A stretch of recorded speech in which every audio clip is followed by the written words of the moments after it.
Can a tiny Belgian region rescue democracy?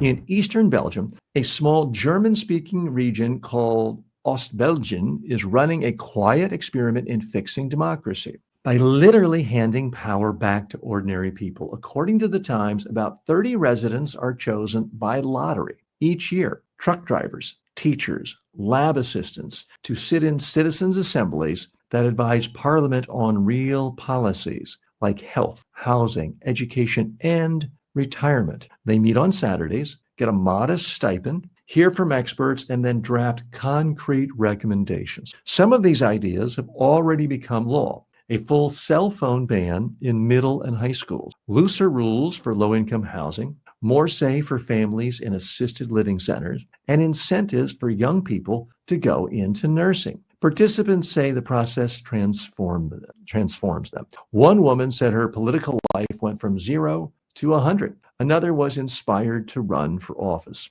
It's not perfect, but it's making people believe in government again. Okay, so what's the real message here of this experiment in Belgium? It's that there's more than one way to have a democracy. And we already have jury pools that are pulled randomly and people are given power to make decisions. We don't have to do that just for judicial issues. We could also do it with actual public policy. Get people together, let them hear all the experts and competing factions, and then take a vote. It would probably end up with much better policy than what we have today. Let's dig a little deeper here. I've long been a proponent of the idea of essentially having juries decide major public policy issues. The reason for that is if you ask people, where do you have your most faith in American government? People, even when your guy is in power in the White House, very few people really trust the president or the executive branch to truly make decisions that are in the best interest of the long term of Americans. There's too many competing interests of, hey, I can line my pockets selling this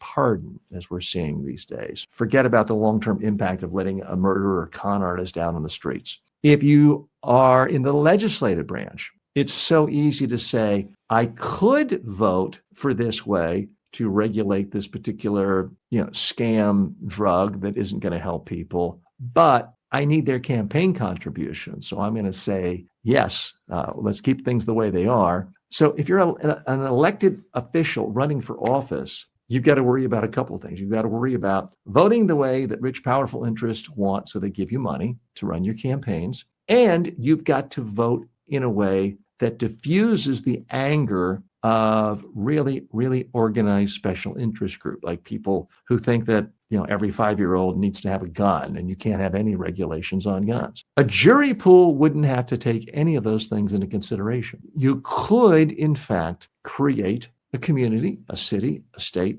arguably parts of a country where you have power reside in actual jury pools. You can have citizens sign petitions to propose a law. And then rather than having it just voted on by all the citizens, because the problem there is whoever has the most advertising is going to win, you could have that proposed law go in front of a nonpartisan body to rewrite it in some kind of a neutral way, and then allow individuals, people, and experts to essentially give presentations to a jury pool. And maybe they're there for a week, maybe they're there for 2 weeks, and they never have to do it again. But I believe if you brought together 12 Americans, average people, and said, okay, we're going to create a healthcare system from scratch, and you're going to listen to every player involved. You're going to listen to consumer advocates. You're going to listen to the insurance industry. You're going to listen to the largest HMOs. You're going to listen to surgeons. You're going to listen to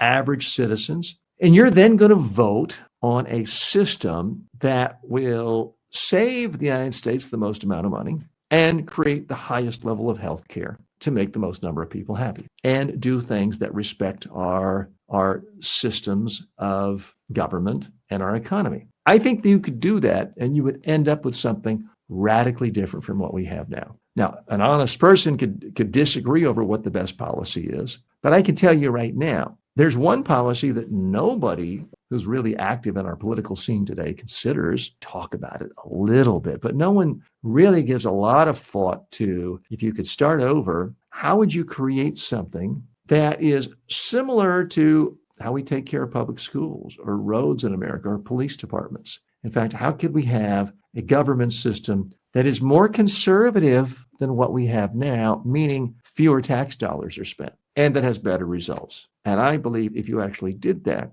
what you would find is a jury of your peers would say, well, I'm looking at what's happening in Canada and United States and Great Britain and Switzerland, and we want to have a system where we're not spending an extra $2 trillion for no reason. Let's model our system after wealthy G7 nations that spend on average $6,500 per person, not $13,000 a person. And they would then put together the system that makes that happen. I'll leave it to you to figure out what that is. We don't have time to get into a big debate, but my point is simply that I think that this small town in Belgium is on something, that empowering citizens to make decisions outside of court cases, outside of juries, would be a wise thing, because it's the only way of making decisions truly in interest of the Commonwealth, of the public. Because right now in our current system,